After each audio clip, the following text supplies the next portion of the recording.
Let's continue with the videos dedicated to dismantling the power levels given by the official guides.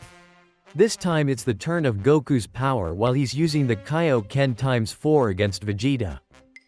The estimate of the official guides is 32,000 units of power, and understanding why it's so wrong will also allow us to understand one of the most fundamental aspects of the Dragon Ball fights and why they're so good even by today's standards. The guides know that the Kaio-Ken multiplies the power as many times as the name of the technique indicates, and they are not wrong about that.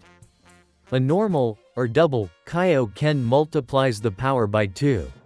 The Kaio-Ken times 3 multiplies it by 3, and so on. So why are those 32,000 units for the Kaio-Ken times 4 such a bad estimate, if the guides give Goku a power level of 8,000 units and that level of Kaio-Ken should multiply his power by 4? Well, it's because that estimation doesn't take into account the context of the fight. Goku's power with Kaio-Ken times 4 would only be so high if Goku had activated it at the very beginning of the fight, when he was at full power. But let's briefly analyze the fight between Goku and Vegeta up to the point where Goku activates the technique. The fight begins with a much superior Vegeta that plays with Goku without doing much damage on purpose. We could say that at this point in the fight Vegeta is adapting the strength of his blows so that they have a moderate effect on Goku. That is, he wants to hurt him, but he has no intention of killing him in one blow. Which if he wanted to do, he could easily do since he is more than twice as strong. Goku activates the Kaio-Ken after realizing that he has no alternatives, and despite managing to catch Vegeta by surprise at first, he immediately recovers and regains the advantage. At this point Vegeta continues to adapt the strength of his blows and Goku has not yet received much damage. Therefore, here it would still be correct to estimate Goku's power to be at around 8,000 units.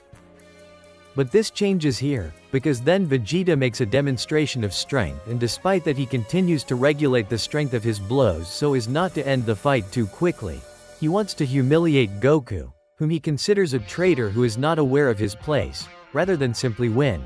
He starts to hurt Goku, who is forced to resort to the Kaio-Ken times 3. With the Kaio-Ken times 3 he clearly beats Vegeta, and lands a few blows that hurt him a lot and force him to resort to his best attack, the Garlic Hoe. Goku activates the Kaio-Ken times 3 again to deal with Vegeta's Garlic Hoe, but this time it's not enough, and it's in that context that he is forced to resort to the Kaio-Ken times 4. This detail is of vital importance. We know that Kaio-Ken, when used beyond the level one has mastered, destroys the body of the user.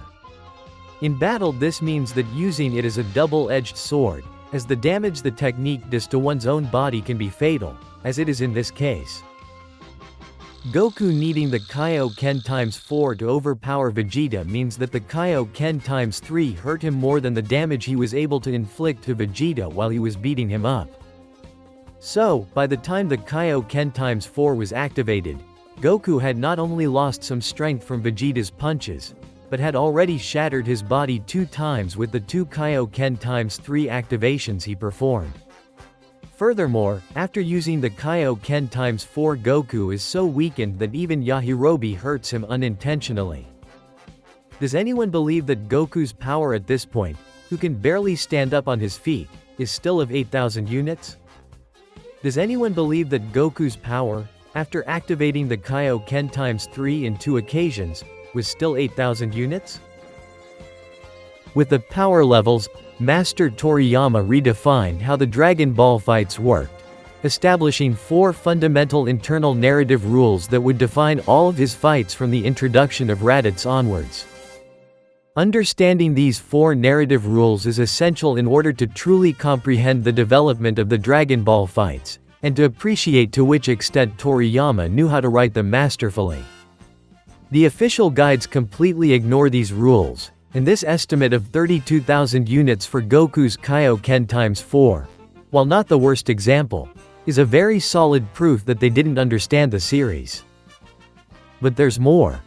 It seems obvious from Vegeta's fights that despite having a very high defense, it wasn't as big as Nappa's for example. Zarbin manages to seriously injure him with simple punches, and he was far from having double his strength. Or without going any further, in this same fight against Goku and the damage he endured when Goku beat him with the Kaio-Ken times 3. If the Kaio-Ken times 4 really had 32,000 units of power, Vegeta would have been disintegrated with that Kamehameha, which clearly wasn't the case. And so far the second video of this series. Don't forget to like the video and to subscribe if you want to know more about how Dragon Ball really worked. If you want an in-depth analysis of the fight against Vegeta, the best of any shonen in my opinion, you'll find it linked on the end screen. Greetings.